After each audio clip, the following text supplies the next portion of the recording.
மதுரை திமுக பொதுக்குழுவிற்காக அசைவ மற்றும் சைவ உணவுகள் தயாராகி வருகின்றன. இதுகுறித்த விவரங்களுக்காக இணைகிறார் எம்முடைய செய்தியாளர் பாரி கார்த்திக். பாரி, வணக்கம். இந்த பொதுக்குழுவில் என்னென்ன ஏற்பாடுகள் செய்யப்பட்டிருக்கிறது அப்படின்றத தொடர்ச்சியா பார்த்துட்டு வரும். குறிப்பாக உணவு வகைகளை பொறுத்தவரையிலும் எப்படி தயாராகி இருக்கிறது, எத்தனை பேருக்கு தயாரித்திருக்கிறார்கள், அது குறித்த விவரம்.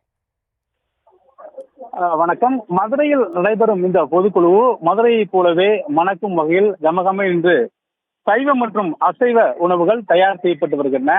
திமுகவை பொறுத்த வரைக்கும் மிகுந்த முக்கியத்துவம் வாய்ந்த இந்த பொதுக்குழுவை ஒரு கொண்டாட்டமாகவே தற்போது திமுக தொண்டர்கள் கொண்டாடி வருகிறார்கள். அதன் அடிப்படையிலே மதுரை வந்திருக்கும் அவர்களுக்கு சிறப்பான விருந்தளிக்கும் என்ற அடிப்படையில் மதுரை மாவட்ட திமுக பல்வேறு வகையில் அவர்களுக்கு உணவு தயார் செய்யப்பட்டதை தொடர்ச்சியாக நாம் பார்த்துக் கொண்டிருக்கிறோம். மதுரைக்கும் இந்த சிறப்பான உணவுக்கும் இன்றுக்கும் பஞ்சமில்லை என்ற அடிப்படையிலே தற்போது இந்த அசைவ விருந்திலும் மற்றும் சைவ விருந்திலும் மதுரை மாவட்ட திமுக சிறப்பாக செய்திருக்கிறார் என்றே சொல்லலாம்.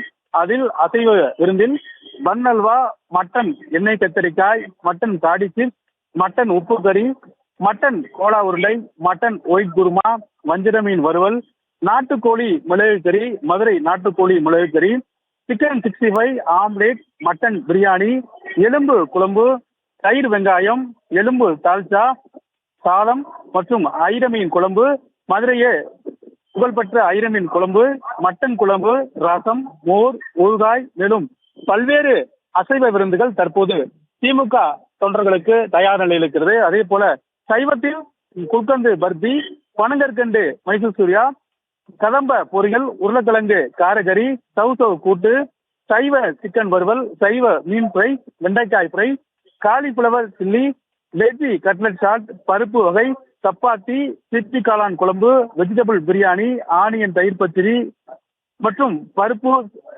சாம்பார், எண்ணெய் கத்திரிக்காய் காரக்குழம்பு, தக்காளி ரசம் என அதுவும் ஒரு வகையில் தற்போது சைவம் மற்றும் அசைவத்திற்கு தனித்தனியாக பிரித்து அதற்காக சிறப்பு ஏற்பாடுகள் செய்யப்பட்டிருக்கின்றன. மதுரையில் புகழ்பெற்ற சைவ கூடம் உணவு விடுதி கூடம் மூலமாக இந்த உணவுகள் தயார் செய்யப்பட்டிருக்கிறது. கிட்டத்தட்ட 10,000க்கும் மேற்பட்டோர் இந்த உணவை அருந்தலாம் என்று எதிர்பார்க்கப்படுகிறது.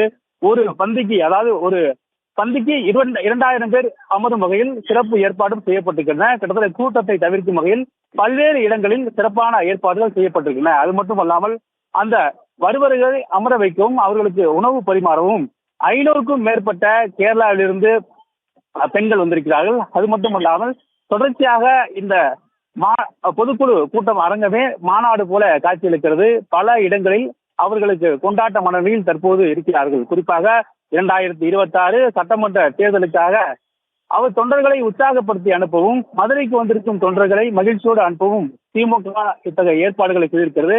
அது மட்டுமல்ல, மதுரை என்றாலே விருந்துக்கு புகழ்பெற்ற ஒரு நகரமாக இருக்கிறது. எனவே அதை மேலும் பெருமை சேர்க்கும் விதமாக தற்போது அசைவ விருந்தில் அசத்தி இருக்கிறார் மதுரை திமுகவினர்.